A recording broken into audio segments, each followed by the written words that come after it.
నేటి దినాల్లో చాలామంది ఎంతో బిజీ అయిపోతున్నారు. వారి ఉద్యోగాల్లో ఎంతో బిజీ, వారి వ్యాపారాల్లో ఎంతో బిజీ, పిల్లలు పెంచడంలో ఎంతో బిజీ, రకరకాల కార్యక్రమాల్లో ఎంతో బిజీ. కాబట్టి ఉదయం నుంచి నైట్ వరకు ఎంతో బిజీగా ఉంటున్నారు. లాస్ట్కి దేవునికే సమయం ఇవ్వడానికి లేదు అవకాశము. దేవునికే సమయం ఇవ్వలేకపోతున్నారు. వారి ఉద్యోగాల్లో బిజీగా ఉంటున్నారు, వ్యాపారాల్లో బిజీగా ఉంటున్నారు. ఆఖరికి సృష్టికర్త కూడా కొద్ది సమయం ఇవ్వడానికి లేదు వాళ్ళ దగ్గర అవకాశము. దేవుని కూడా సమయం ఇవ్వలేకపోతున్నారు. అందుకే దేవుడు కూడా వాళ్ళకి ఏ విషయం పంచుకోలేకపోతున్నాడు, వాళ్ళతో ఏం మాట్లాడలేకపోతున్నాడు. బిజీ బిజీ ఇది ఏమి బిజీ, శత్రువైన సాతాను కార్యమేది, శత్రువైన సాతాను కార్యమేది. వాటి సమయం ఇచ్చినప్పుడు దేవుడు ఏదైనా బయలుపరచాడు, ఏదైనా మాట్లాడతాడు. దినాల్లో చాలామందికి సమయం లేదు, ప్రార్థన చేసుకోవడానికి సమయం లేదు, దేవుని వాక్యం చదువుకోవడానికి సమయం లేదు, దేవుని సన్నిధిలో కనిపెట్టడానికి సమయం లేదు. అదే మన బంధువులు కానీ మన స్నేహితులు కానీ ఎవరైనా ఫోన్ చేస్తే వాళ్ళతో గంటలు మాట్లాడుతుంటాం. మన స్నేహితులు వచ్చి నాన్న ఇట్లా బయటికి వెళ్ళొద్దా అంటే గంటలు బయట తిరిగేసి వస్తుంటాం. ఏదైనా హాలిడేస్ వచ్చినప్పుడు మామూలుగా ఏదైనా పిక్నిక్ కానీ టూర్ కానీ వెళ్దామంటే ఎన్నో ప్రాంతాలు తిరిగేసి వస్తుంటాము. ఇవన్నీ చేస్తుంటారు, దేవుని సన్నిధిలో గడపడానికి మనకు సమయం లేదు. అందుకే దేవుడు మనతో ఏం మాట్లాడలేకపోతున్నాడు, ఏం పంచుకోలేకపోతున్నాడు.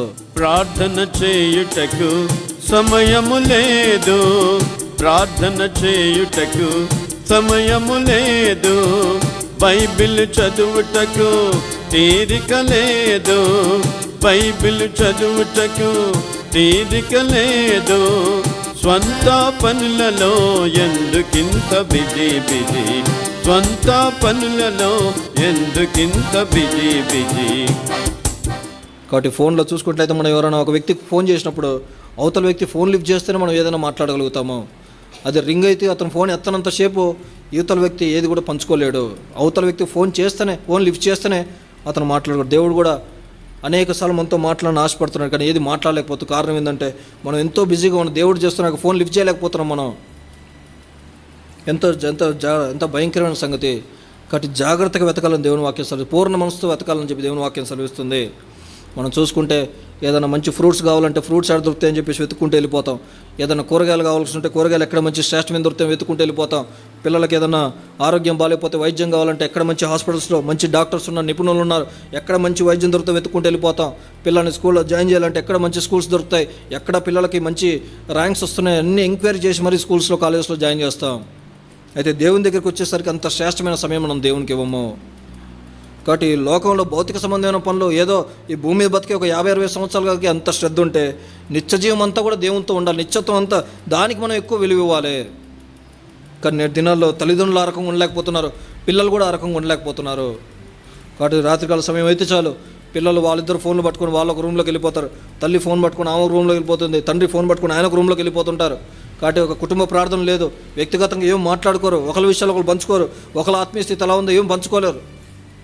ఎంతో బాధాకరమైన సంగతి. కాబట్టి నేను ఒక ఇంటికి వెళ్ళినప్పుడు అక్కడ డైనింగ్ టేబుల్ మీద ఒక బోర్డు రాసి పెట్టారు. అంటే నో వర్డ్ నో ఫుడ్ అని, అంటే మీరు వాక్యం చదవకపోతే మీకు భోజనం లేదని. వాళ్ళు డైనింగ్ టేబుల్ దగ్గర వచ్చి డైనింగ్ టేబుల్ మీద కూర్చొని అందరూ కూడా బైబిల్స్ తీసుకొని రావాలి.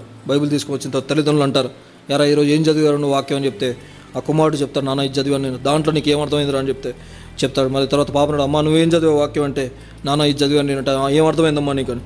అట్లా అందరూ కూడా ఎవరెవరు ఆ రోజు ఏం చదివారు వాక్యమో ఆ వాక్యం నుంచి దేవుడు వాళ్ళతో ఏం మాట్లాడి విషయాలన్నీ కూడా వాళ్ళు పంచుకుంటుంటారు. ఇవన్నీ అయిపోయిన తర్వాత వాళ్ళు ఒక అధ్యాయం చదువుకొని అధ్యాయం ధ్యానించిన తర్వాత బైబిల్ పక్క పెట్టేసి అప్పుడు వాళ్ళు భోజనం చేసుకొని రూమ్లోకి వాళ్ళు వెళ్ళిపోతారు. అది చూసినప్పుడు నాకు ఆశ్చర్యం వేసింది. ఫస్ట్ దేవుని వాక్యం చదువుకున్న తర్వాత దేవుని వాక్యం డిస్కస్ చేసుకుని అయిపోయిన తర్వాతే వాళ్ళు భోజనం చేస్తున్నారు. చక్కగా పెట్టారు board, no word no food అని.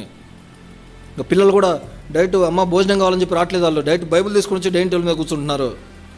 అంటే వాళ్ళకి అర్థమైపోయింది, చిన్నప్పటి నుంచి తల్లిదండ్రులు నేర్పించారు అది ఫస్ట్ వాక్యం తర్వాతే మీకు భోజనం అని చెప్పేసి. అందుకే ఆ ప్లేట్లు తీసుకుని వచ్చి డైనింగ్ టేబుల్ మీకు కూర్చోకుండా డైరెక్ట్ బైబిల్ తీసుకొచ్చి డైనింగ్ టేబుల్ మీద కూర్చుంటే నాకు ఆశ్చర్యం వేసింది ఆ రోజు. నిజంగా అబ్బాయి తల్లిదండ్రులు నిజంగా ఎంత ధన్యులు, పిల్లల్ని ఎంత చక్కగా పెంచుతున్నారని చెప్పేసి నేను అనుకున్నాను. కాబట్టి ఆ రకంగా తల్లిదండ్రులు ఆ రకంగా ఉండాలి, పిల్లల్ని ఆ రకంగా పెంచాలి. కాబట్టి ఎవరైతే ఆయన జాగ్రత్తగా వెతుకుతారో, ఆయన సన్నిధికి ఎవరైతే అంతగా విలువిస్తారో, పూర్ణ మనసు ఎవరైతే ఆయన వెతుకుతారో అలాంటి వ్యక్తులకు దేవుడు అన్ని విషయాలు కూడా బయలుపరుస్తాడు. దేవుడు అందరికీ బయలుపరచడు.